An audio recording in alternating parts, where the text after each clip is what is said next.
দুই শালিক ফ্যানদের জন্য আজকের সবচেয়ে বড় খুশির খবর।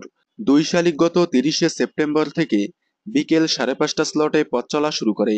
একই দিনে সন্ধ্যে 7:30 স্লটে শুরু হয় রাঙামতি তীরন্দাজ। দুই শালিক শুরু থেকেই জনপ্রিয়তার শীর্ষে, শুরু থেকে এখন অবধি অল টাইম স্লট লিড।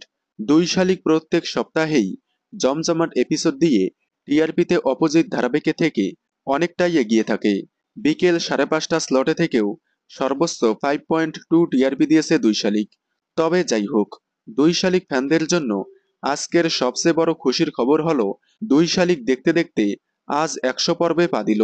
সফলতার সাথে আজ 100 পর্ব পূরণ করলো দুই শালিক। বিকেল 5:30 স্লটে থেকেও হিউজ টিআরপি এবং অনলাইনে হিউজ জনপ্রিয়তা পেয়ে 100 পর্ব পূরণ হলো দুই শালিকের। দুই শালিক সফলতার সাথে 100 পর্ব পূরণ করায় খুবই খুশি হয়েছে দুই শালিক কলা কৌশলীরা, সাথে দুই শালিক ফ্যানেরা। দুই শালিক সফলতার সাথে আরও কয়েকশো পর্ব এগিয়ে যাক। দুই শালিক আজ সফলতার সাথে 100 পর্ব পূরণ করায় আপনারা কতটা খুশি হয়েছেন কমেন্টে জানাবেন। দুই শালিকের সকল আপডেট সবার আগে পেতে চ্যানেলটি সাবস্ক্রাইব করে পাশে থাকা বেল আইকনটি বাজিয়ে দিন। ধন্যবাদ।